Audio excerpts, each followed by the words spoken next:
Assalamualaikum warahmatullahi wabarakatuh. Saya Raifa Putri Yataki, absen 22 dari kelas 9G akan mempresentasikan teks laporan percobaan hukum Archimedes.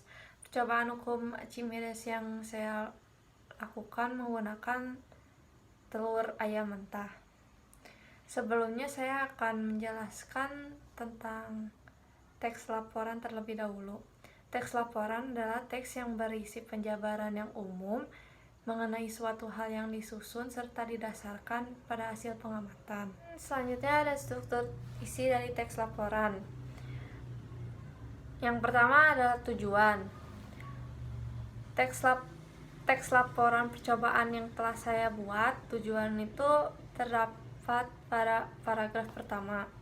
Itu tujuan dilakukannya percobaan ini untuk menentukan peristiwa tenggelam, melayang, dan mengapung pada telur dengan menggunakan hukum Archimedes. Lalu struktur isi yang kedua yaitu kajian teori. Di sini terdapat pada paragraf kedua. Itu hukum Archimedes adalah salah satu materi IPA khususnya pada mata pelajaran fisika.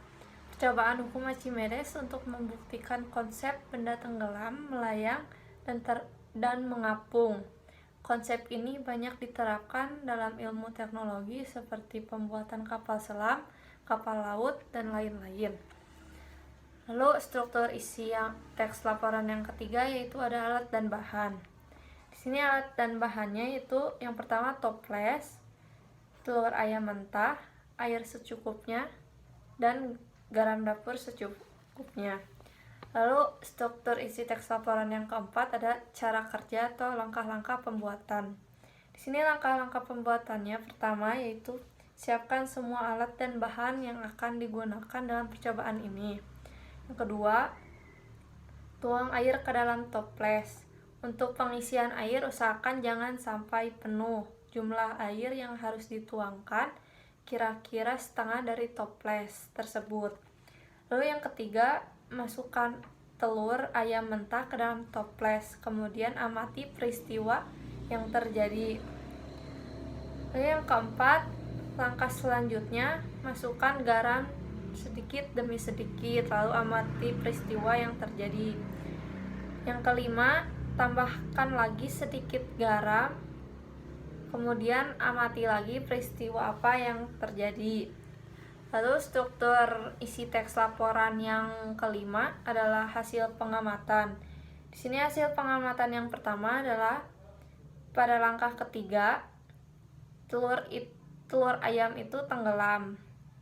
Lalu pada langkah hasil pengamatan kedua, pada langkah keempat, telur itu melayang atau telur tersebut berada di tengah-tengah toples.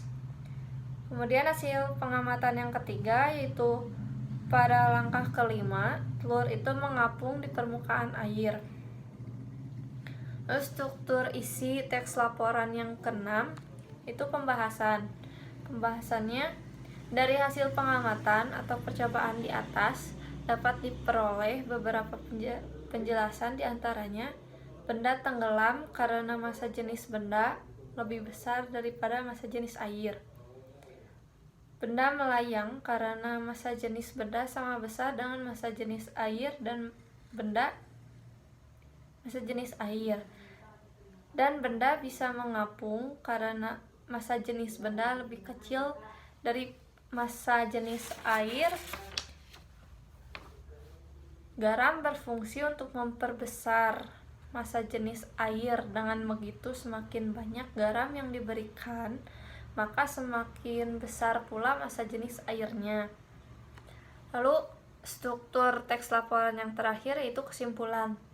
Kesimpulannya yang pertama, telur yang tenggelam terjadi karena massa jenis benda atau telur lebih kecil daripada massa jenis air. Yang kedua, telur yang melayang terjadi karena massa jenis air dan massa jenis benda sama besar.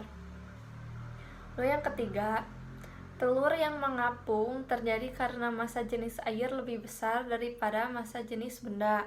Selanjutnya ada kaidah kebahasaan. Kaidah kebahasaan pada teks laporan yang pertama ada kata istilah ilmiah. Kata istilah ilmiah adalah segala sesuatu yang dibuat berdasarkan kaidah ilmu pengetahuan. Di sini sebagai contohnya ditandai dengan warna ungu. Yang pertama ada hukum Archimedes, fisika, konsep, ilmu teknologi, dan massa jenis. Lalu kaidah kebahasaan teks laporan yang kedua ada kata kerja tindakan. Kata kerja tindakan adalah kata kerja yang mengekspresikan sebuah tindakan. Sebagai contohnya, di sini ditandai dengan warna biru. Di sini ada menentukan, melayang, mengapung, membuktikan,